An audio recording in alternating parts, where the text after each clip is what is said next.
Good evening to you, ladies and gentlemen. Welcome to ETOUDI 2018. In about 6 days from now, some 6.6 million Cameroonians will decide on who to rule Cameroon for the next 7 years. The only weapon they have at their disposal now is their voters' cards. Some presidential hopefuls, particularly the 8 contenders battling to unseat incumbent Paul Biya, have described the year 2018 as a historic and a year of change. They have been crisscrossing towns and villages across the national territory, wooing voters to elect them come the 7th of October 2018. But is the call for change enough? What solutions are they proposing to the various economic, social and political crises plaguing Cameroon at this point in time? What is the balance sheet of the New Deal regime of President Paul Biya, and what does Paul Biya have to offer after he has been in power for about 35 years? Tonight on ETOUDI 2018, we are going to be joined by some representatives of some opposition political parties and that of the governing CPDM. We are being joined tonight by Mr. Bruno Lombo of the United People for Social Renovation. Mr. Bruno Lombo, good evening to you. Thank you so much for joining us tonight on Talking Point. Pleasure mine being here today. Tonight, you are representing the PURS presidential candidate, Sylvanus. Once again, we thank you so much for joining us. Thank you very much. Tonight as well, we have a representative of the Social Democratic Front Party, Barrister Atanga MBOLE. Good evening to you, Barrister. Thank you so much for joining us tonight. Good evening, Mimi. Good evening to my co-panelists, and good evening to our televiewers. Thank you so much for coming. And we have Sir MUTAGHA Sylvanus of the Cameroon Renaissance Movement Party, the former Vice President of PADEC of Jean de Dieu Momo. Sir, good evening to you. Thank you so much for joining us tonight. Good evening, Mimi Mefo. Good evening to Vasero. Good evening to Andre Exama. Good evening to Christian Pinda Ekoka, those who joined the Natural Coalition, and good evening especially to Professor Maurice Kamto, candidate of the Natural Coalition representing the Cameroon Renaissance Movement for ETOUDI 2018. And just to know that you are part of that coalition joining the CRM presidential candidate Professor Maurice Kamto, we are equally having support of the CPDM, the governing CPDM political party, Barrister Julius ACHU. Good evening to you, Barrister. Thank you so much for joining us tonight. Good evening, madam. Good evening, everybody. Good evening, televiewers. I'm here for my candidate, President Paul Biya. Of course, you've always been a supporter of the governing CPDM political party. Before we begin, we're going to go straight away to Mr. Bruno Lombo of the United People for Social Renovation. An incident occurred just few meters away or few kilometers away to the region of Adamawa with regards to the PURS political party. Your bus actually went into flames, and the president of PURS party, Sylvanus, so far described it as an attack on the party, an attack on his personality. Tell us more about that experience. Why do you think that is not an accident? Yeah, what I should say is that before this incident occurred, here in Douala, we had an attack. We had fire in our offices here in Bonaberi. So this is the second time we are facing such an incident. So before this event of the bus, Sylvanus received threats from people saying that they are going to burn our bus. So when the next day you have such a thing, the bus is burning up, you need to ask yourself the question: are those two elements related, the threat and the fire on the bus? So, but today we don't really mind about the burning of the bus because it's a minor incident. It will not stop us from going forward. And right now the troops are actually in Garoua, where they've done a tour in the town.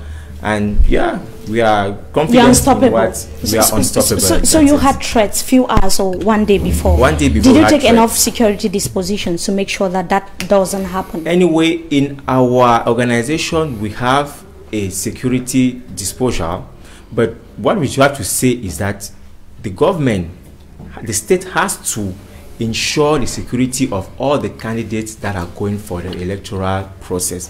Why? Because all those candidates, all the 9 candidates, are actually presidential people, so they need to be protected as well as all those who have the means to do so. So it is important to say that all those who are going for the electoral process needs to be protected. Not only those who have the means, but also those who do not have the means to overcome with those kind of things. But it's to say that even as this event that has occurred like this, we are not going to stop. We are going to move forward. We are going to gather our troops. Indeed, here in Douala yesterday, all the troops were gathered to say no to terrorism because all those acts, fire here in the bus, fire in our offices, it's too much. Let's say no to that, and then let's come to better elements on this electoral process. So MUTAGHA, Sylvanus, Tifu, just to talk about this issue of security of presidential hopefuls in Cameroon, what is the situation at the CRM? And what were you expecting? Do you have some particular security dispositions that you've put in place? It's regrettable that what happened to the party of Specialist Paul Matumba really took place. We sympathize with them. Really is something that the government needs to be blamed for it. With us at the Cameroon Renaissance Movement, I think we are doing a lot. You could see for yourself that we didn't collect the 50 million francs that was given by the state, simply because we thought that that money isn't enough. 2018, you certainly collected the 15 million francs here we put at your disposal, funds that have so far been rejected by other opposition in Cameroon. Tell us about how much you have to spend on daily basis as far as these campaigns are concerned. Well, I'll start by saying that since February that we elected our candidate, it was normal that we start putting in place all the measures to have a fruitful presidential election. Our candidate has crisscrossed the nation since February several times and is currently doing the same during this official campaign period. First of all, to present to Cameroonians what he thinks is best for them, for Cameroon, and his political program, and to prepare for the elections as we've been doing. So it is part of our political duty as a political party to inform Cameroonians what we propose to Cameroonians and what we hope together with Cameroonians we can achieve for ourselves. So the government, this has been done. Put at their disposal is no problem? No, I was coming to that. Okay. We have never relied on the funds for campaigns. We have this experience of going to elections, presidential elections since '92, and we know very well that no government will put, this government will not put at our disposal meaningful funds to be able to carry out a particular campaign. We had other methods of obtaining our funds. We did contributions in-house, and we were not relying on the 50 million francs. However, for the respect of Cameroonians, this is the taxpayers' money. We cannot spit on it. We receive the money because it is Cameroonians' sweat, and the sweat of Cameroonians should contribute to the success of the SDF, which is their political party and which they are working for. So we receive the money. There is no gainsaying about it. We're not relying on any huge sum from the government. We are carrying on our campaigns, and in terms of figures, our campaigns cost more than that per day. So we cannot look more at 15. Than the amount you exactly, more than that per day. I'm involved in spending. I had to spend more than that today for many things, so I know what I'm talking about. You mean that at the end of the day, you find yourself spending hundreds of millions of francs? Billions, please, billions.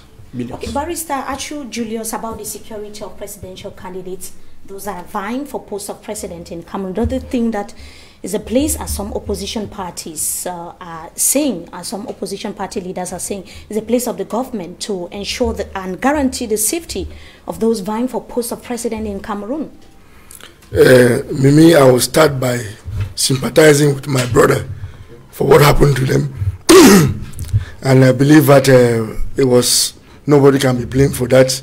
But it happened, so we have to sympathize with them because it's not correct. If there was some way we can help, we will not hesitate to offer our help to you guys. That said, the principle in Cameroon is that security of every Cameroonian is guaranteed by the state. And if you want extra security, what experience shows is that there's a service in Cameroon for extra security from the state. You have to apply. The government cannot come on its own to provide extra security to you when you don't ask for it. So if you don't know, that's why I say this, we are talking about the force of experience, or the power of experience. If you know that, you know where to go to. You know, this is not the US, where it is stated that when once you become a candidate, they provide you special security. Saw tension in the two Anglophone regions of Cameroon that have been hit by conflict for close to 2 years now. The crisis escalated since 2016 and is yet to see a positive end. We can see the situation on the ground. So far, how can you evaluate government's effort at resolving the Anglophone crisis? First and foremost, I believe, because you're asking for my opinion, I believe we're in a democracy and everybody has a right to his own opinion. And I don't believe in arm lock, using guns. I believe in dialogue, talking. And what is going on in our two regions, the things which you and me can't help it has happened. We have to live with it and look for solutions as time goes on. The government can only give you what it has. What has the government been able to do so far? I'm not the Prime Minister. Please. To resolve the crisis, so but you are representing the CPDM political party, and we are talking about some of the political... I came here to represent a candidate who is backed up by CPDM and many other parties.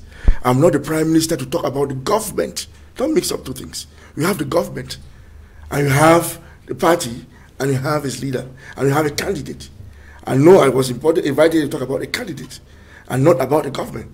If you want to know anything about the government has a spokesman called Mr. ACHU, who was the Minister of Communication. If you want to talk about our candidate, I was sent here to talk about him. But the head of state has taken a series of measures to address the Anglophone crisis.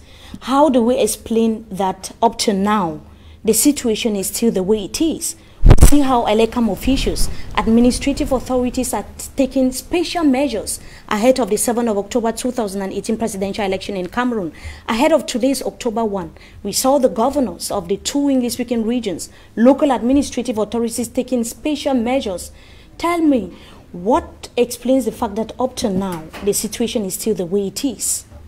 Despite the measures put in place so far by the President of the Republic of Cameroon that you are here to represent. You should understand that when it comes to issues like this, you have a war against two forces that don't even know each other.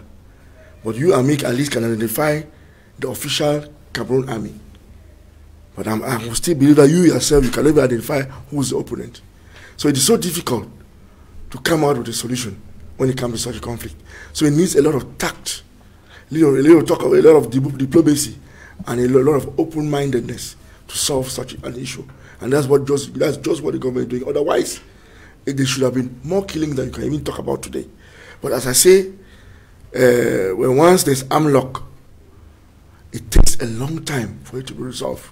You can go around Africa, Central African Republic, DRC Congo, Mali, to understand what I'm saying. Those are guys who've been going through such events for the past 20 years. But the country has been going on and living, that notwithstanding. But the government, as I say, I can actually talk for them, but the way I see things happening is in the sense that the government is not going out for an outright war because they don't even know who's on the other side. It might be a simple, innocent citizen. It might be somebody who's been trained. Nobody knows because those guys don't have any identity. Apart of what you see on internet or WhatsApp, where they do communication, it's difficult to find out who they are. They don't have a camp, they don't have a central command. What do you expect? So it's a type of war, hide and seek war, where at times you have skirmishes and no battles. The question is, how long is this going to last? Barrister Atanga MBOLE, ahead of October 1 today, the government of Cameroon took special security measures in the two Anglophone regions of Cameroon, restricting movements of persons. Vehicles were not allowed to move from one subdivision to another. It was not even possible to get into the northwest or the southwest region of Cameroon. Barrister, tell us about this decision by administrative authorities. What is your evaluation? Is that enough? Yeah, you know, to resolve the tension in the regions? We are governed by people who are used to poor tactics, which have nothing to do with the people, but just repression. You see, I'm glad when my big brother talks of security and that the government is there to guarantee security for everybody. But as we are talking, the northwest and the southwest region is being disenfranchised on the basis that they cannot guarantee the security of voters. They've carried voters to vote 60 kilometers away, all at divisional headquarters in polling centers, which is a political, an election apartheid. So we cannot be talking about security and be incapable of guaranteeing the security of those in the northwest and southwest regions. Imagine that people should not move. You know what that costs? And this is just what the secessionists or the separatists are doing. When they have ghost towns on Monday, you also come and give an administrative order that people should not leave their homes, people should not move for 2 days. What you are in effect saying is that you are incapable of guaranteeing the security of citizens. And this has a toll on the people. That's why people are leaving these regions, and you cannot say that the measures put in place for 2 years have been alleviating the sufferings and solving the Anglophone problem. No, it has instead aggravated, because at the beginning there was no will. Right up to now there is no will, and the only thing Cameroonians should do is to flush away the leader of this regime come October 7, so that we can start talking and looking forward for a better Cameroon. You have talked about delocalizing polling stations, the two Anglophone regions of Cameroon, which are the principal strongholds of the Social Democratic Front Party. Is the party not worried about the outcome of the election? We are worried, but not because it is our stronghold. We are worried because a good number of Cameroonians, at least 1 million registered voters, are disenfranchised. This is why we call it an apartheid. This is something humanly disgusting for a regime to come to that after ruling a people for 36 years, and then you come to organize an election where up to this number of people will not be able to vote, and you yourself, you are doing everything for them not to vote. Because with the insecurity, let me tell you something, when the police stations were spread out, it would have needed a lot of these guys, Amber Boys as they call them, to disrupt elections. But once you bring these police stations to one place, means you are telling them that we are here, so you can come and attack us here with your few gendarmes that you will post outside. And then you're also telling the population that don't come and vote, because as you come to vote, they will see you and they can go and burn your house, as it has been the case. But if the police stations were spread out, you cannot find them. For example, in my village, there were our 18 polling stations. But how secure will the people be? There will be no security. They are incapable. They are incapable. All they've done is that people will stay at home. They encourage people to stay at home. That's all. Now, Sir MUTAGHA, Sylvanus, Tifu, this crisis has been going on for 2 years now. The CRM political party is proposing genuine and inclusive dialogue. What if the desire of the English-speaking population differ from their French-speaking counterparts? Because the CRM presidential candidate, Professor Maurice Kamto, is talking about national dialogue, including Cameroonians in general. What if the views of the English-speaking population, I mean, after that said dialogue, differ from their French-speaking counterparts? What if the two English-speaking regions of Cameroon came into union with special status, which the system in place has violated it?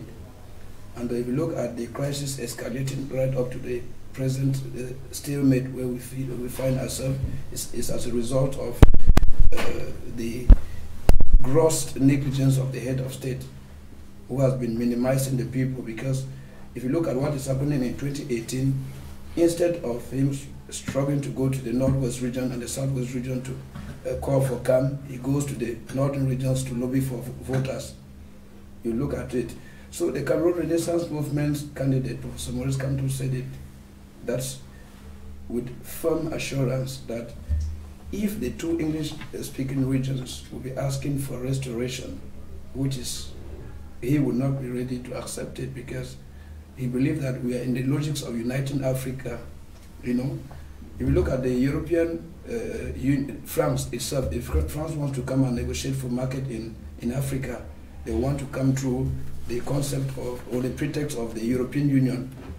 That's a clear indication that united we stand, divided we fall. When we are united, we have a strong bargaining power, rather than when we are divided. So the CRM is for unity, if we can. CRM is for unity, basically. But then this unity will go with us deciding the form of the state, because the present situation reaching where it is as a result of the form of the state, which was violated. If the regime in place had accepted and hold strong to the former regime, which was federalism. Are you saying that the CRM would go for federal system of government, because it's not really clear as far as the form of the state is concerned? This is what Professor Maurice Kamto said. He said, come October 7, as Cameroonians all over the 10 regions of Cameroon have been vying, really showing their determination and their commitment, their love for him. In case they honor him to reach at the aim of Cameroon Supreme Magistracy, he will call them for national dialogue and he will go through a referendum.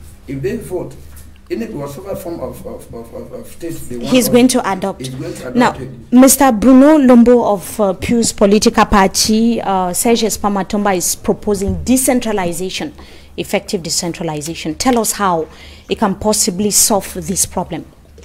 Okay. According to PURS party with Serge Spamatomba, we opted for decentralization, the real decentralization, because what is being done today is kind of decentralization which is not really relevant for what population that are living today. So we are talking about decentralization because we want to give to all localities the possibility and the ability to think and react for their own development. Because what is going on in Northwest and Southwest today, it's the manifestation of social injustice. That's it. That's the word, of social injustice. Because you cannot imagine that people are living in a place and don't have minor security, they don't have food, they don't have roads, because you know that in Southwest and Northwest, people suffer a lot from roads, they don't have means of communication. So the manifestation of that is the total insecurity, the total social insecurity people are living there. That's why we want to put in place decentralization to enable all those people to think on their own, to think their development, and to bring in income for themselves. That's why we opted for decentralization. But let me come back to something that has been said here for the food crisis. At the time, before the escalation of this crisis last year, we in the PURS, we suggested during the press release some proposal to normally come out from this crisis. What we said is, first point, Mr. Biya should organize fair and free elections and should not present and should not run for those elections. Why? Because if we state that Mr. Biya is the problem, having him apart would somehow bring down the tension in the Northwest and Southwest region in order to us to bring all the parties together and talk around the table. That's the first suggestion we made at the time. The suggestions are exactly what the PURS have been suggesting all this time. So you see that rate of underemployment in Cameroon, which is put at 75.8%. The figures were established by the Ministry of Employment and Vocational Training. It should be noted that that was in 2016. Yeah. What is the PURS party going to be doing to solve this problem of underemployment in Cameroon? Yeah, you've just said it. Over 80% of Cameroonians are underemployed, meaning that to improve our economy, we need to bring out all those companies that are still working on the background into the face of the world. What are we intending to do? Serge Spamatomba said that we are going to create 5 million employments within 5 years. Now, how are we going to do that? The first thing is to bring all those who are in the informal sector to the formal sector, are willing to create wealth. So we are going to enhance those people, encourage them to create enterprises in the formal sector. We are going to tell them, okay, as you have created your enterprises, now you need to recruit 5 Cameroonians, because you know that 300,000 graduated from universities are knocking at the door of employment today in Cameroon. For them to accept your conditions, there are certain benefits that they have to acquire from the government of Cameroon to be able to accept the proposals. Okay, just come and recruit. What are you going to be putting in place? The first measure to favor some of these enterprises? We are going to put in place a taxation system. You know that today we pay what we call in French la taxe sur l'impôt sur société, taxes on enterprises. So we're going to say, at this moment, as I'm talking like this, it is around 30%. We are going to reduce that rate within 3 years up to 10% for those companies to cope. Now you are going to ask me the question, how are you going to, when you reduce the taxes, how are you going to collect in the other hand? It's simple. Those 5 employees that are going to be recruited are now taxpayers So you give with the first hand, and then you collect at the second hand. So it's very simple. We can apply this in our country, and we should also say that for all the big countries like Germany, like Japan, those economies are supported by SMEs and SMIs. So they are the one creating wealth in the country. The government sector cannot provide enough recruitment, cannot provide enough employment for all the Cameroonians. That's why we need to encourage entrepreneurship. We need to gather them, we need to guide them, we need to encourage them, and then make them develop themselves with the what. Of course, Barrister Atanga MBOLE is talking about the small and medium-sized enterprises and how they can create jobs if their capacities are reinforced by the government. We have hundreds or thousands of small and medium-sized enterprises. Others are coming up on daily basis, but facts and figures presented by economic experts in Cameroon have made us to understand that a good number of them would barely survive after 5 years of existence. Tell us what you do to reinforce the capacity of small and medium-sized enterprises in Cameroon. Yes, thank you. I beg to take us back a bit. We discuss an issue here without having our candidates' contribution, that of the Anglophone crisis, the insecurity, and what we suggest. You see, our candidate, Joshua Osei, says that he will solve this crisis within the first 100 days. And the first few days, he will first of all declare the war stopped in this region, call back the military, because this war was declared, and we cannot claim today that people are fighting or just causing terrorism. A war was declared on the people, and you don't expect them to sit and look back at you.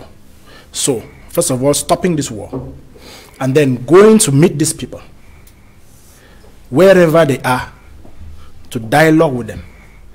For the victims who are far and near, for them to come back, for us to have a proper reconciliation conference and a reparation conference, plans for that. And the only person who can best do this will only be a person who has been suffering and living this crisis, this problem, all through his life, because you will be in it, not away from it. So that is what Joshua Osei has proposed, and this can be done within 100 days, the first 100 days of his presidency. Now, coming to your question on the economy, we cannot also discuss the economy without discussing the political structure, because in the SDF's political structure and that proposed by Joshua Osei, these solutions are already there. Once you have a federal system, you will find the solution to many of our problems. We have talked about federalism by and large, but I wish to take it from another angle, that as a people, we have all sorts of problems in Cameroon. No Cameroonian will say we are fine as a people. Another way of looking at federalism is that we'll put all these our problems on the table and tell ourselves that you, at your level, you can do this, you, at your level, you can do this, with the full powers, knowing fully well that what you put in, you are the primary beneficiary. You will see that things will take off. Government structures, federal states will have what they have to do, and there will be checks and balances. You have to stimulate your local economy. Going to be beneficial. Exactly, I'm coming to that. Exactly, I just use the phrase stimulate your own local economy. Take every region. We said we are proposing a 10-state federation because we really live in a 10-region country where we don't have any problems with the territorial delimitations of our regions. So, in the event where we have a 10-state federalism, each state will also have local economies that will generate, that we promote.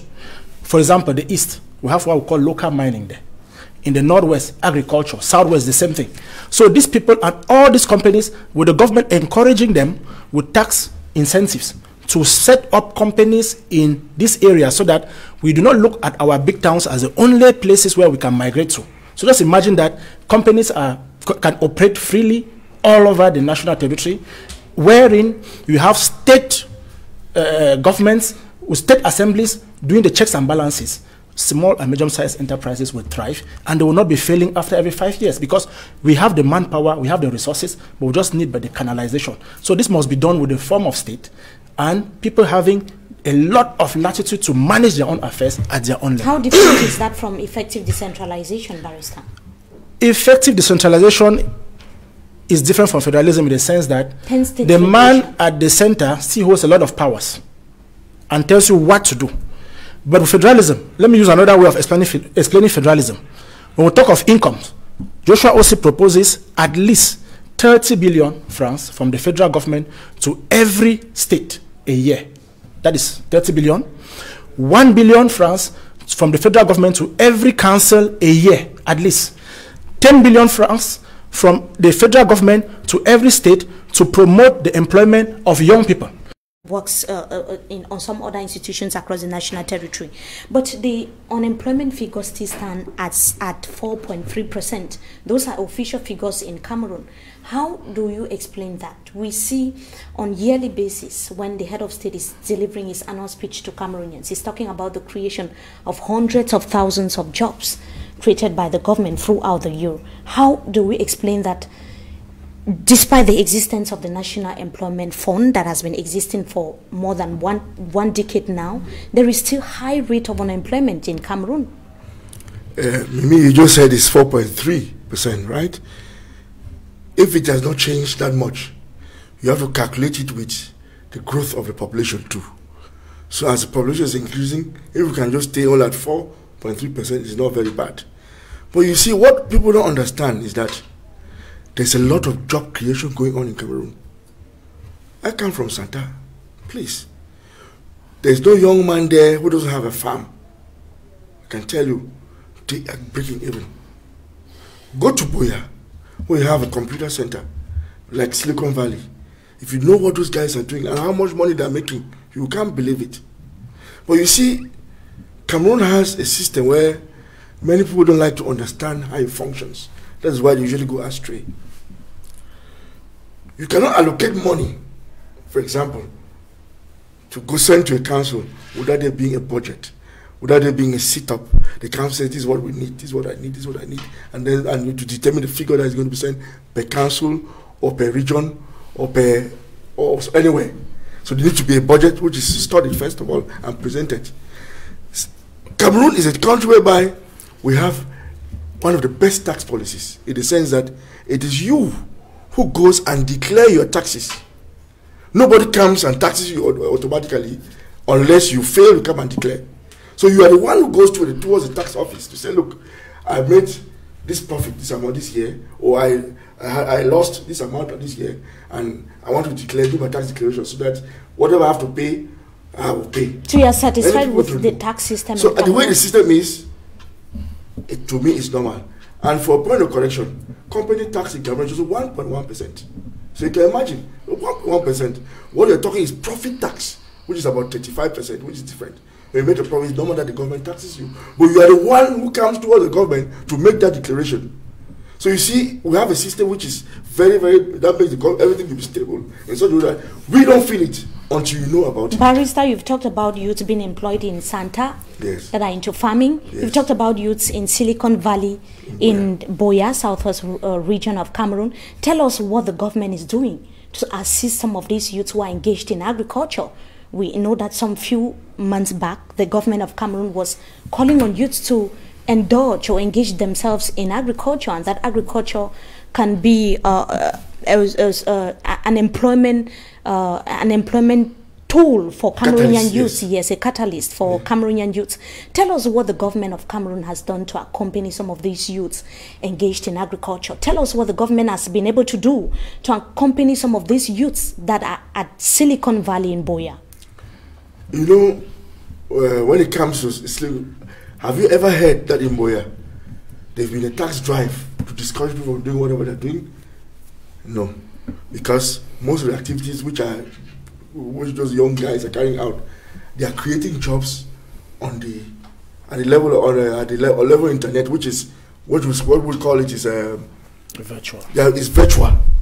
So you know, as of date, our tax system has not involved the usage of virtual technology. So that is government's assistance. That's one. When we saw a good number of them almost out of business for close to 100 days when internet was cut off in the two Anglophone regions of Cameroon? How is that assisting some of these youths most that are in Boya, at Silicon Valley? They bypass that system by using what we call VPN. It's something new that you and me will still don't understand. I'm not new in many of them bypass the system. So you said there were internet cuts, but so many were using it because internet cut. The Cameroon government doesn't have that capacity. That is to say, has no effect.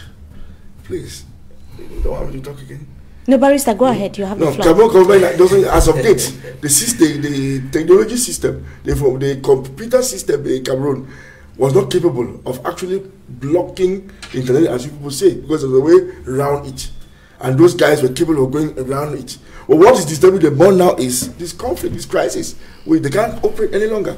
I know in the Northwest there's Mideno that provides seeds, that provides chicks, they own chicks, that provides fertilizer to encourage the farmers to do their farming with all the facilities that you can. Can you tell us in terms of statistics the number of farmers that Medino has been able to help so far? No, I don't have a council. You don't. Now, Sir MUTAGHA Sylvanus, Tifa of the CRM political party, it should be noted that the public service in Cameroon cannot employ up to 1/4 of the workforce in the country. What is the CRM political party going to be doing to provide jobs to the millions of jobless Cameroonians today in Cameroon? Maybe before I come to what man said in America, if the few who are rich cannot help the men who are poor, they cannot save they themselves, the few that are rich. Now, if you come with us of the Cameroon Renaissance movement, I want to still make this crystal clear. Don't forget that Cameroon is a third world nation, though we are striving for emergence in 2035.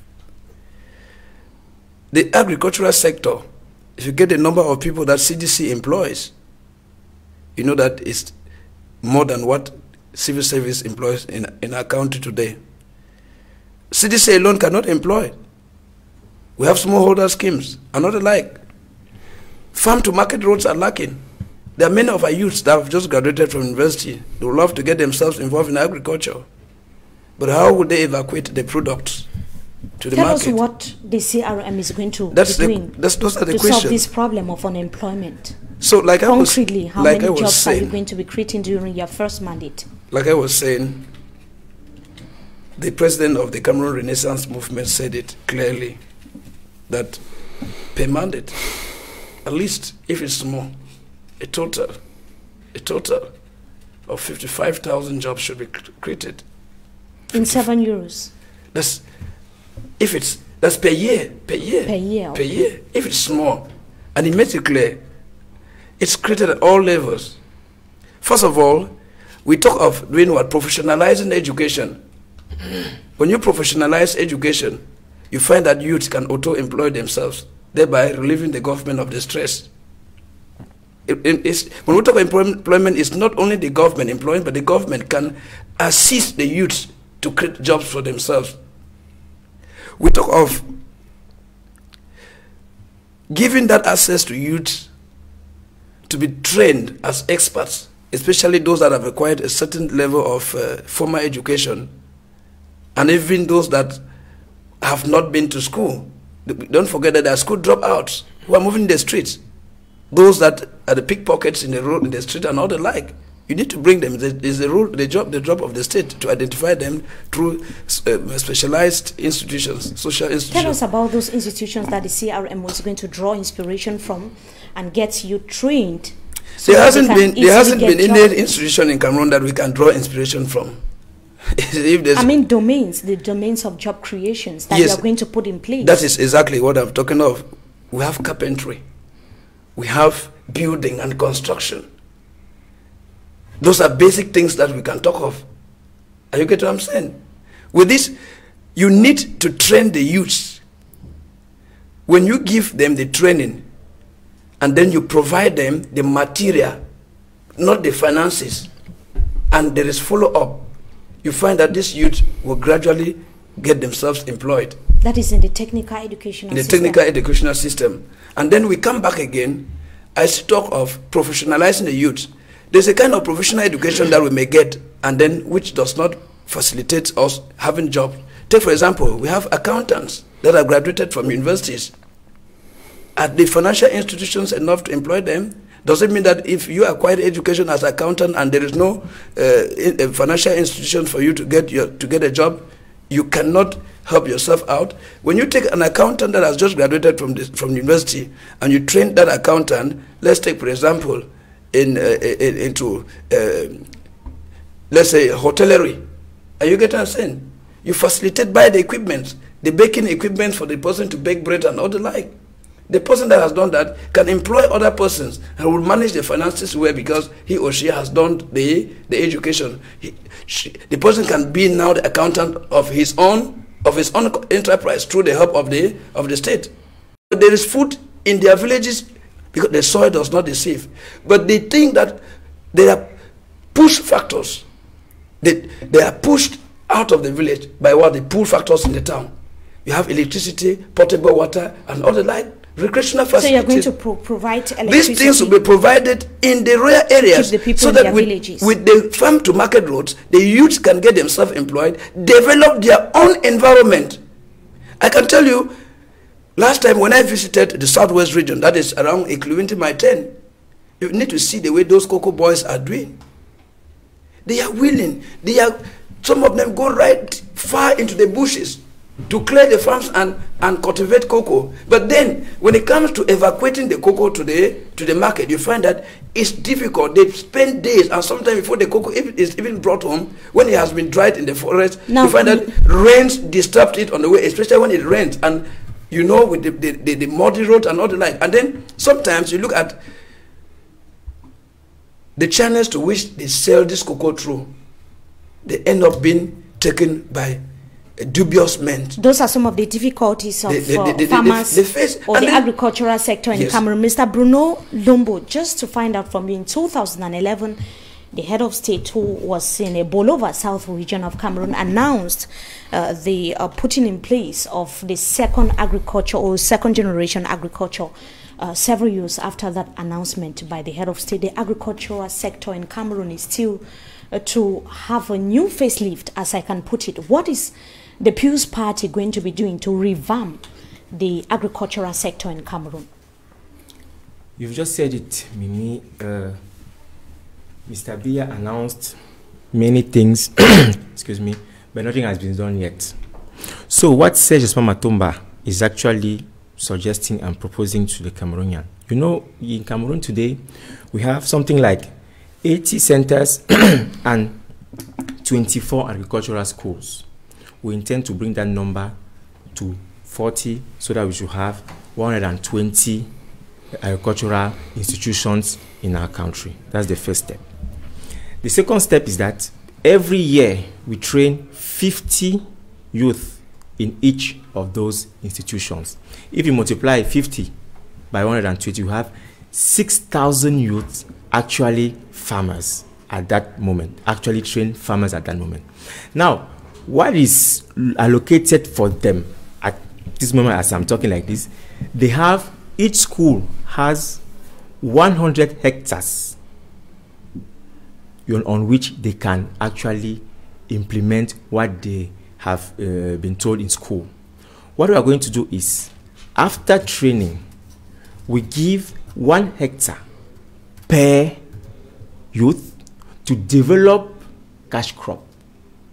Immediately you have total producers on the field. That is to say that we are going to solve 2 major problems. The first problem is the unemployment problem, because there is still to be done on that field. And the second problem, the second issue we are going to solve is the food security, because you know that Cameroon is not that insecurity. We're not in a substantial food security, because today people are still hungry in some villages because they don't have all the means to produce. The consequence is that you are going to try to, how are we going to construct roads to enable those people producing cash crops in villages to bring them out? what we should say is that today, when they pass, and then at that moment, the company that will be able to construct the road will also be the one to repair the road whenever there is a problem there.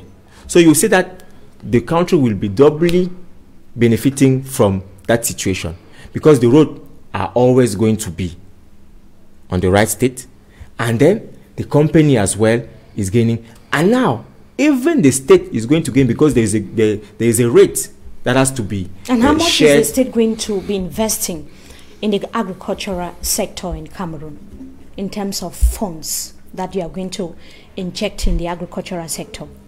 In terms of funds, you know that to talk about agriculture, you first need to talk about lands. Now, actually, as we are talking like this, measures are in place, but they are not really implemented on the field. We are not going to invent anything.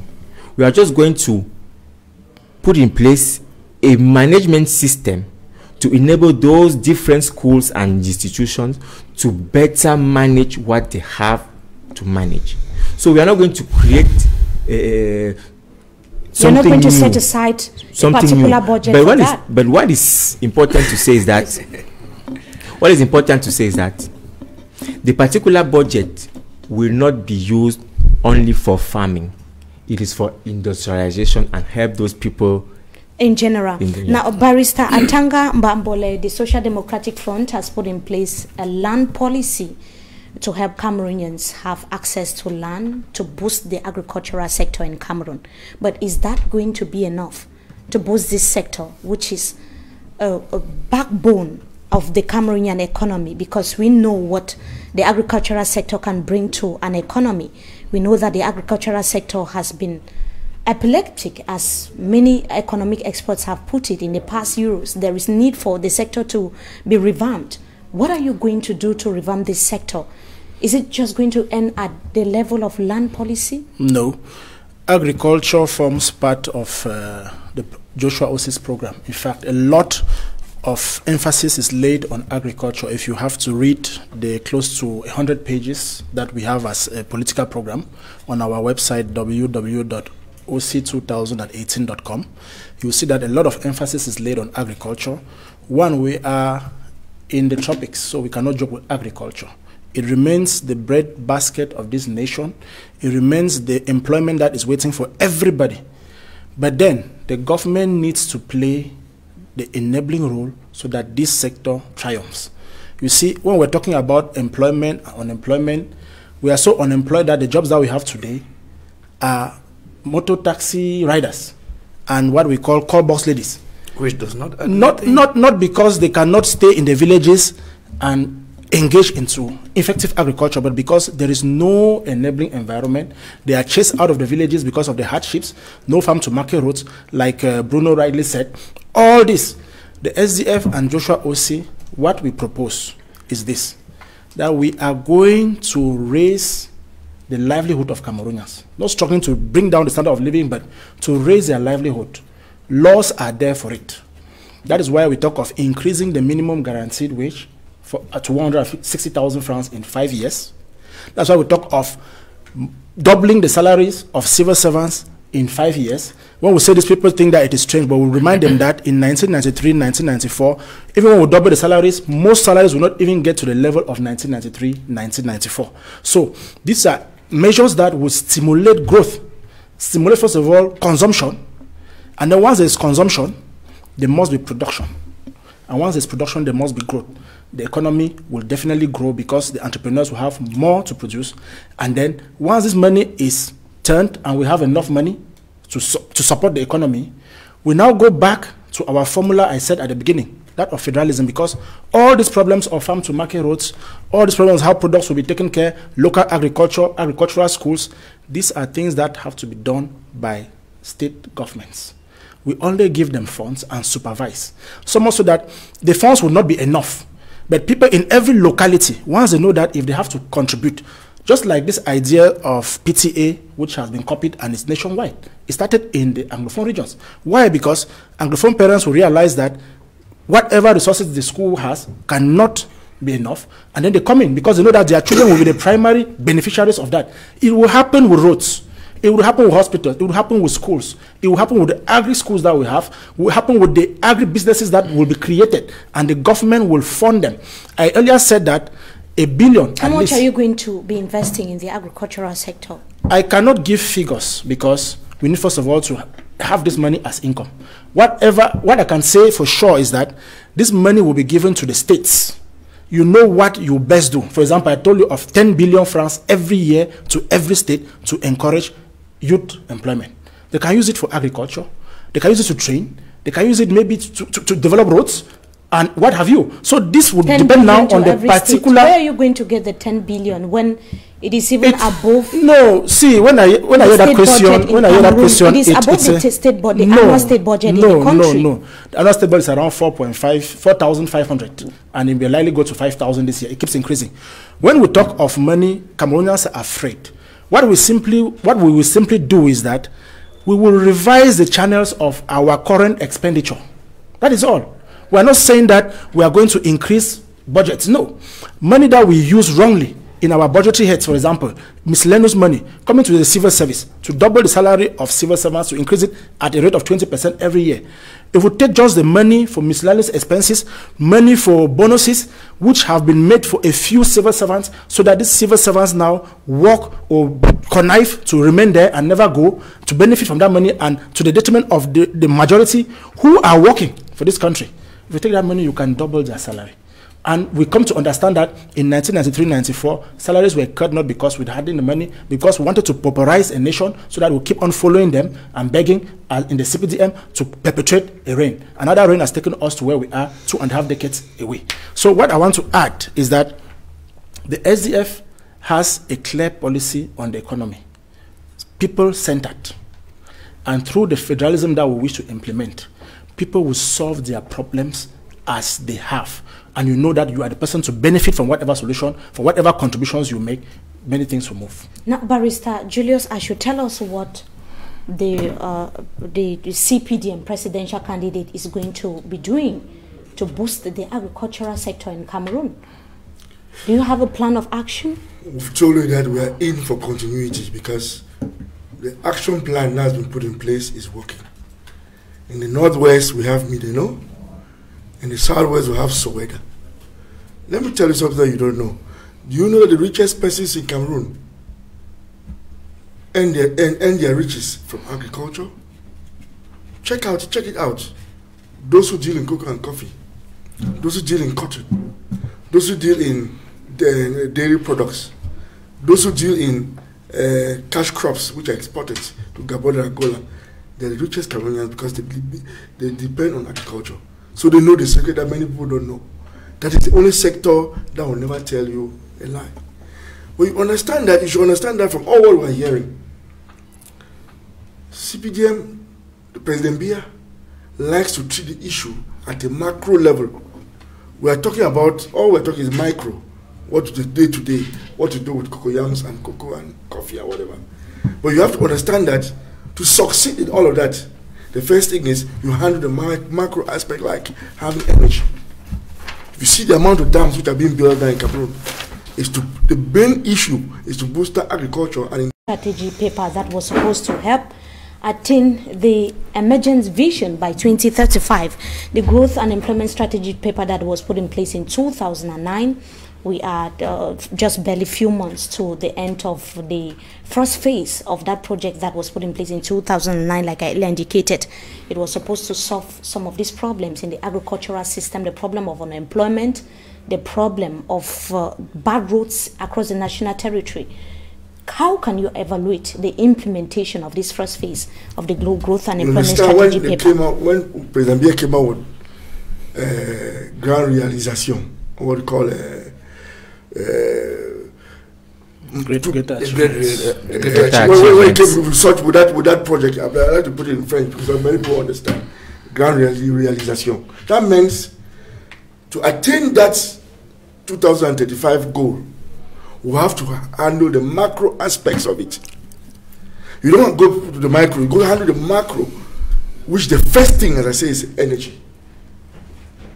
The second thing is communication. Cameroon has the best communication system in Central Africa, even with Nigeria inclusive, because when it comes to telephoning, when it comes to data processing, when it comes to exchange of information, Cameroon has a better. Everybody likes to base their head offices in Cameroon. So if automatically, if the atmosphere is good enough for industrialization, it's going to attract investors. And when investors are attracted to come to Cameroon to do business, they're going to create employment. But we see one thing President Biya wants is that youths remove this idea of always wanting to work for somebody. They themselves should start thinking of how to create employment themselves, for themselves first.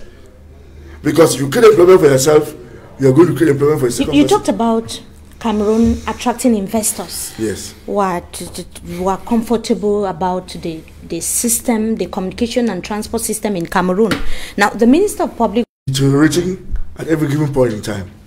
If it deteriorates, all we have to do is to make sure we repair it. But you're just limiting yourself to transport. What of telecommunication? What of energy? You now notice that we now have better energy system than ever before. Now, I wanted to know what the CPDM presidential candidate you're defending has been able to do to boost the transport system in Cameroon, the route networks in Cameroon. No, you've seen there are so many roadworks going on in the country presently. If you noticed it, there's the Gaoundé Garoua. They are struggling to build another from A road from Yaoundé to Douala. They are struggling to ameliorate the road system from Yaoundé going to the western region and so on and so forth. It's been done. But you see, those things come through with the package that the government can provide. If no mixing words, the petrol crisis affected every country, including Cameroon. So everything had to go at a slower pace, because at one point in time, our economy was beginning dependent on petrol, the process from petroleum products. But you see, as the prices dropped, it affected the economy, which is normal that the Cameroon should cut down on its expenditure, which is what the government has been talking about. So what is the government doing to cut its expenses, its expenditure, like you said? It means that as the packet, concretely, what is the government in the pocket doing? is small, we can only do what we have in the pocket. We cannot make there should be measures put in place, like reducing the amount of the travels of government officials abroad. And what is the government doing concretely to cut expenditure, like you earlier? What I'm saying, well, yes, the first thing is that you cannot spend if you don't have. So what we have in the pocket is what we spend. So the government is making sure that the expenditure is commensurate to what we have in our pockets. I don't want to put that in strategy, but it's automatic. If you don't have the money, you can't spend it. You can spend it only when you have the money. As the pockets, the amount of money in the pocket, the size reduced, everything got reduced in Cameroon. Everybody has noticed that. And that's why we're feeling it. And I'm sure, as I say, it's due to the fall of the prices of petroleum products, which at one point in time we're dependent upon. Barrister Atanga MBOLE, before I come to Sir MUTAGHA, I would first of all find out from you about the priorities of the Social Democratic Front as far as improving on the route network system in Cameroon is concerned. Facts and figures from the Public Works Ministry have indicated that the worst routes that we have in Cameroon, we have first of all the western region of Cameroon, seconded by the east region. We equally have bad routes in the far north region of Cameroon, the east, the south, the littoral center, and then the northwest and the southwest regions of the country. What is going to be the priority of the Social Democratic Front as far as improving road networks in Cameroon is concerned? Yes, in Joshua Osei's program, there are about 6 pages on roads, the different road networks from the north to the south, east to the west, which will be tarred within 5 years. And revenue for this will be obtained largely from Cameroonians. You know, once the governed are not in harmony with the government, the spirit is not there. People don't pay taxes. You only force them to pay what they can pay. But if people willingly pay their taxes because they are satisfied with their government, we will have this money. And then second, we don't understand why we can, the cost to construct a kilometer of road is always very high here, Meanwhile, in other terrains, other countries with relatively difficult terrains, we don't have that kind of cost because people embezzle here. This goes back to managing your resources. If states are to manage their resources, they will not embezzle as this, they will embezzle at the central government. So these roads are a priority. There are roads which can be constructed in communities. The communities themselves can construct them. I take the case of this bridge. The amount we hear that has been put on this second bridge, there are 3 or 4 entrepreneurs in Cameroon here united, they can construct that bridge. But why won't they do it? Because they don't have any faith in this government. They don't trust this government. That is it. But in a government where people believe in it, they will come up and do that, and we will do what we call build, operate, and transfer. Wherein Cameroonians, nationals, before those from abroad, where we will not go and indebt ourselves to the tune of billions when we don't even know when our children's children will ever pay. Cameroonians can do that.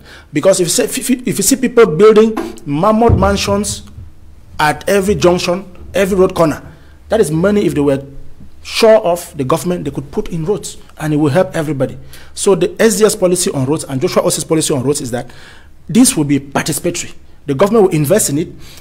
Nationals will be called to invest in them, and then those which are major, we can have foreign partners who will come in, not to exploit us, but to build, operate, and transfer. Now, what is the CRM presidential candidate if you are elected, or Professor Maurice Kamto is actually elected on the 7th of October? What are you going to do to improve on the situation of bad roads across the national territory? Maybe before I come to that, I'm really sad a bit because I think you give a lot of time to the CPDM candidate to talk than do you give to the Cameroon Renaissance But he's movement. alone. We have 3 But the Cameroon opposition. Renaissance movement is alone. You are supposed to give them the same time. Certainly, go ahead. You wouldn't give time to somebody to be telling me of the project of a government or a system in place that before concours, the list of names are published. Those who are dealt their first in a concours. You wouldn't give me give time to somebody to tell me the CPDM regime that you get. We are talking of reducing the expenditure of the state, and then the president of the republic is buying a car that costs 400 million francs.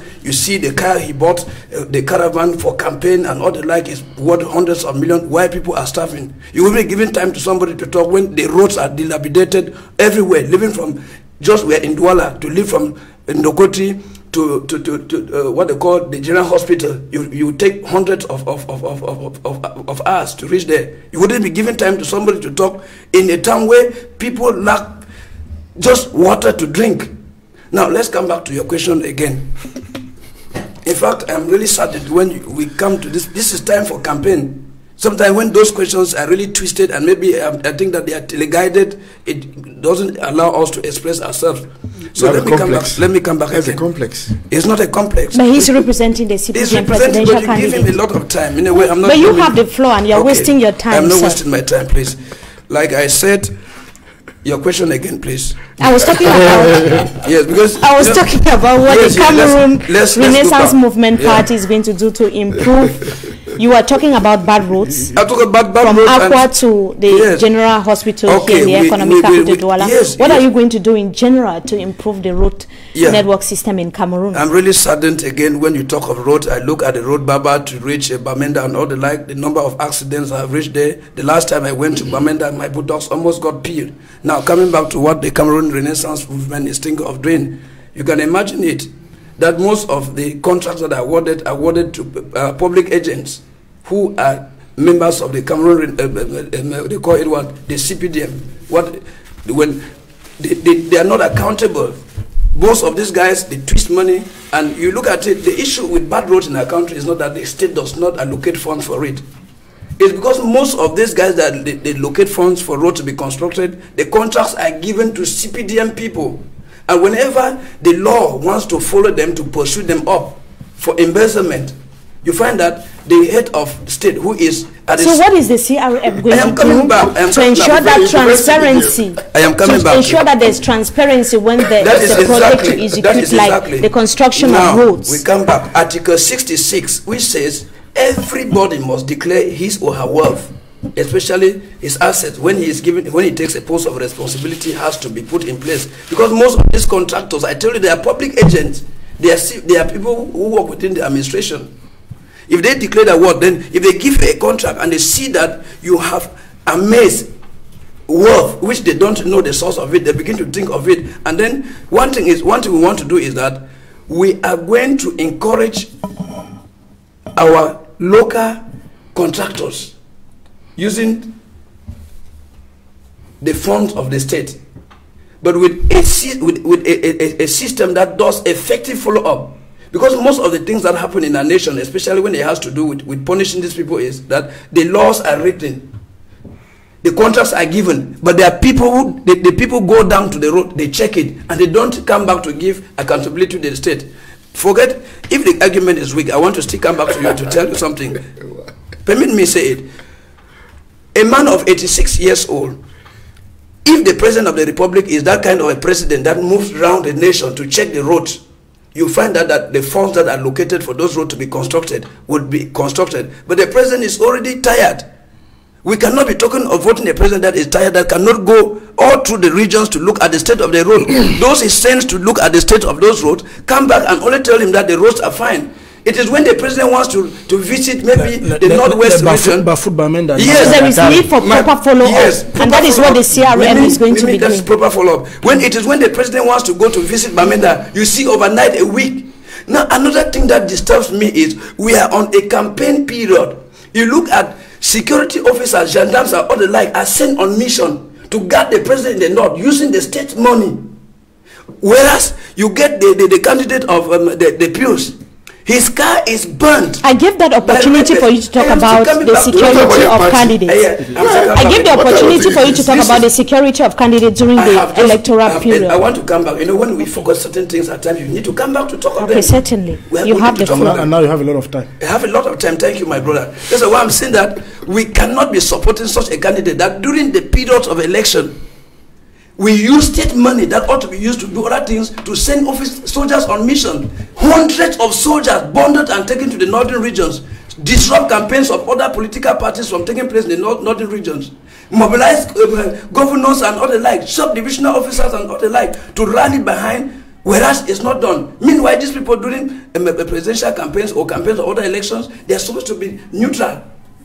We use them, and at the end they'll tell you that like this, other parties are weak, they are not doing this and all the like. Those are things which Cameroonians should understand that like this. We're in the 20th. So to you, even government ministers are not supposed to be on the field campaigning on behalf of the CPDM. They are the people's ministers. That's why we say these people immediately appointed as a minister, you are supposed to be apolitical. That is exactly, let me tell you something. If you look at the case of the northwest and southwest region, those guys that they send, the police officers that are there, the gendarmes that are there, it's not because they have not received a formal drill. They have received quality training quite well, but the criteria for recruitment, during the time of ACHU, before you were recruited, there was a kind of a moral censor. They investigate your background to see whether this man is his family having kleptomaniacs and all the like. When you take rebels and you send them to the northwest and southwest region, thieves who have received formal training as soldiers, what do they go? They go there and then they try a means to operate and kill the people. So we come back to the question. I just told you that our roads are bad because there is no effective follow-up to see where the funds that are located for their repairs, for construction and all the like, the roads are being constructed, all the like. Contracts are awarded, people take money put in their pocket, the head of state send people on mission to go and investigate, to come, reports are given to him, roads are... So what are you going to do? What is the CRM going to do the CRM, to ensure that the roads are constructed and given to the right contractors? There's effective follow-up. He has simply said it that this will have to do with a special commission put in place with an independent judiciary that will prosecute these people immediately as you do something. If I award a contract to construct a road and then you embezzle the money, your case comes to your case is taken to the court. The president of the republic will not call and say, no, please don't follow this case. It has to do with effective separation of power, because most of the things that are happening in this country, that roads are bad, they are not constructed alike, because everything is centered on one man. It is one man that decides when elections will have to hold at his own discretion. It's one man that decides when schools will have to start, or this and other like. When things are centralized on one man, you find that the country is bound to yeah, to Mr. Bruno Lombo, just to find out from you before we get to talk about a corruption and opposition coalition in Cameroon. What is the PURS political party going to be doing to solve the problem of bad roads in Cameroon? What is going to be your priority? Earlier on my This is the contract we are going to put in place in order for both parties to gain from what they have invested in the construction of the road. That's one thing. Earlier on, I heard the barrister of CPDM talking about the macro level of our economy. But I want us to come back to the fundamentals. Who are those to benefit these problems? Because time is against us. I was coming to that. Now, for the problem of electricity, that's why we opted for decentralization. Why? Because we are going to enable all the decentralized localities to develop their own dams. You know that Cameroon is one of the countries in the world that has a lot of rivers. And you know that all the names of our divisions almost are names of rivers in Cameroon. So we have the potential actually to have 52 small dams in each division in Cameroon. That's what Serge Espamatomba is saying. But that will entail a lot of money to develop those dams, to make it possible for them to produce electricity. If the decentralization process goes on, there are actually technologies to develop dams that could provide electricity for a group. So it's not that it's not talking about big means, because you know, in Cameroon, all the electricity that is produced actually is actually produced only for big companies. There's one major company that takes more than 50% of the electricity production in Cameroon nowadays. So what we are saying is that we should, as we are looking forward for industrialization, diversify the production of energy by enabling those localities to develop their own dams. We are not only talking about dams, we are talking about diversifying even the how to get the energy. We have the solar energy. Actually in Cameroon, in the north, we have 12 at about 10 months over 12 of sun. We can actually develop solar energy. Even there, we have the wind. There are too many possibilities. Cameroon has a potential. You know, Cameroon is Africa in miniature. Since time is against us, we would want to know if the Serge Espamatomba, of the United People for Social Renovation is elected on the 7th of October 2018, what are you going to do immediately you get into office? Just briefly before we go. Immediately as we get into office, we need to see clear on the state organization. That's why we have some reforms that we are going to implement as we get to power. Yeah. So the first thing to do is to say that the constitution, within the 100 first days, we are going to implement a general discussion on the institution, because we need to have an institution that is not violable. We don't need people to, as they wake up in the morning, they would like to change everything in the constitution. We want the constitution to be stable for long as 100 years. So that's going to be the priority, of the PURS party if you are elected. Barrister Atanga MBOLE, if Honorable Joshua O.C. is elected on the 7th of October 2018, what is going to be the priority for the flag bearer of the SDF party? The priority is the unity of our country, the two regions and the far north, with all the troubles that we have. That is why he says within the first 100 days, this problem must be solved. And he already said how he would do it, bringing the military back into the barracks, having a genuine dialogue with all the leaders of these movements wherever they are, granting them amnesty to come back to the country for those who are far away, and then reconciliation and reparation for those who've suffered damages. And that he is the best person in Cameroon among the 9 candidates who can do this, because he lives this problem ever since he was born, and he stands a greater chance of being listened to by his own people, because they will have no need to come ask for whatever thing, independence or what, because they have their son in power and they can only but ask their son, why did you not help us? This happens in our traditional environments, where when villages are fighting, the fawn gets married to a woman from the adversary village, and whenever he's going, he puts the child born of that woman as the king, and then there is no problem. But the call for coalition has been general. What is the stance of the Social Democratic Front? When it comes to Would the there be coalition, surprises at the dime minute? There may be, but I don't like to live in ideals. All of us will have ideals, but we don't live in our ideals. We don't attain them, but we still live. I think we participating in a process which is first and foremost for them. We need to understand that we go to elections for ourselves, not for any particular leaders. And it is the right of these leaders. When you talk of eight party refusing to hold a coalition, I want to tell you, barrister, to tell me the number of the members of different political parties that we are not struggling to hold a coalition, because you see of the Cameroon Renaissance movement, we are in this for long. Doing everything possible. I thought I had the floor. That's why I thought I had the floor.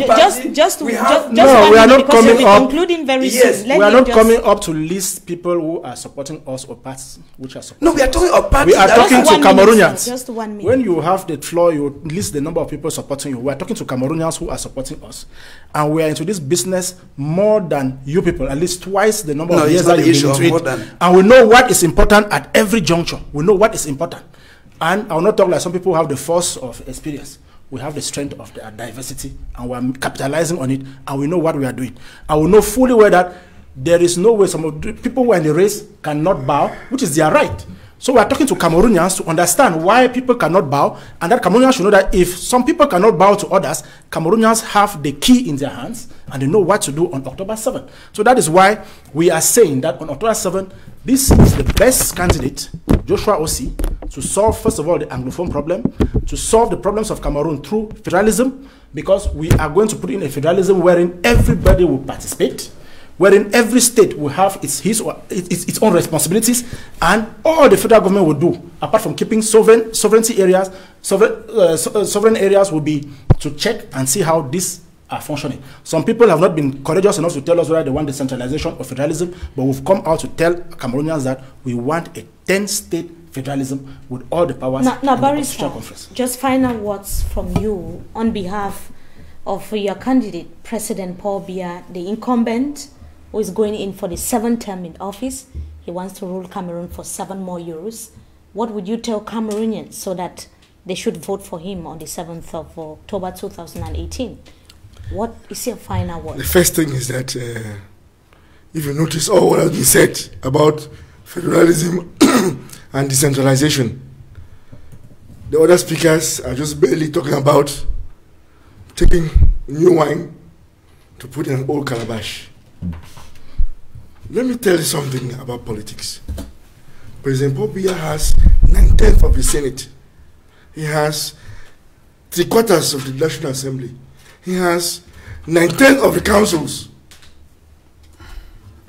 So everything be equal, nobody can rule this country better than him, because there's no president apart of him who can stand and decide on something. But he's not. He doesn't own the population, because at this juncture, let's be real. We're talking about realistic politics here. They are the population. Everything that the president can decide can be kicked against by the Senate or the National Assembly.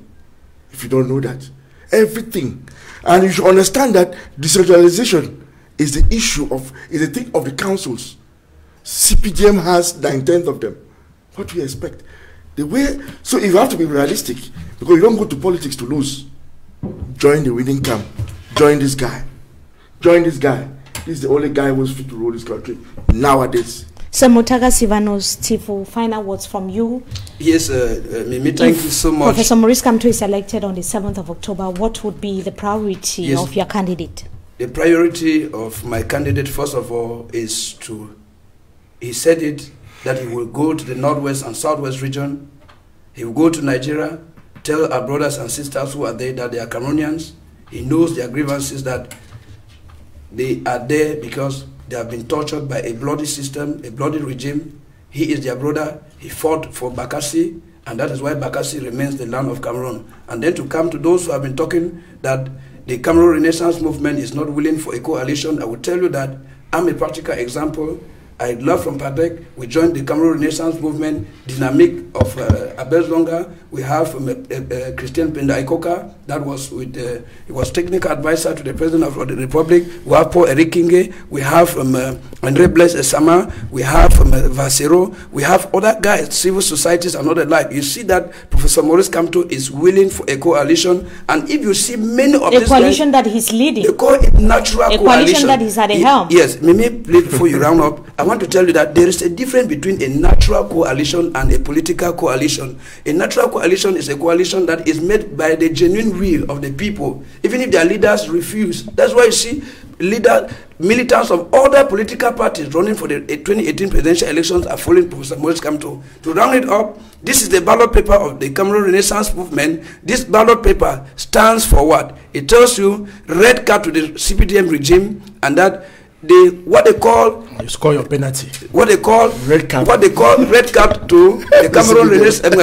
to the CPDM, and that Professor Maurice Kamto is the man that will kick the penalty and score come October 7, 2018. He says it that he is going to be the president of the whole Cameroon, and that militants of the CPDM are free to join him, to vote for him come October 7, because when he shall be the president of this nation, he is not going to cast out Mr. Abia and throw him into the dungeon as the CPDM militants have been afraid that when he takes over, he's going to kill Mr. Abia and all the like. Mr. Abia has ruled this country. Going to protect him. He's going to protect him, and that Mr. Bruno Lombo, maybe you have final words. Just 1 minute before. Yeah, 1 minute. 1 minute. I'll just say, time has come to set the pace, really, because we are actually going for the presidential elections. And all the Cameroonians know that they have their fate into their hands. So you should make the good decision. Serge Espoir Matomba is the alternative for a new Cameroon. Vote Serge Espoir Matomba on the 7th of October. Thank you so much, Mr. Bruno Lombo of the United People for Social Renovation, the PURS Party. Thank you so much for joining us tonight on ETOUDI 2018.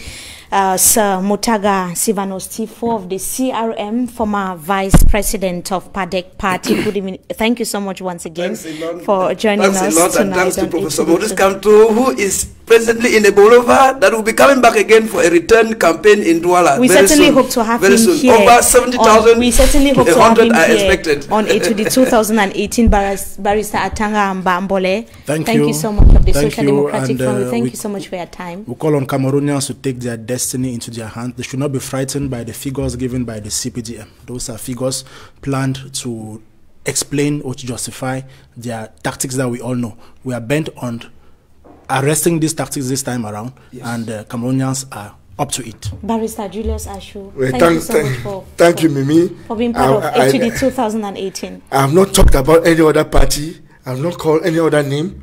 But here, CPDM has always been the name of everybody, which is the rassemblement, which is the bringing together. But you see, politics is a game of wits. We don't have enemies. They have the we are friends. My friend left PADEC and joined CRM. Soon he will start. Barrister, you have the experience, but there's no more force. But the force is gone. Thank you so much is there, the force is for gone. joining us tonight in this edition of ETOUDI 2018, the first in English language. Viewers, we thank you so much for joining us. Gentlemen, we thank you so much as well, and representatives of the various political parties vying for post of president come the 7th of October 2018. Until we meet again, goodbye.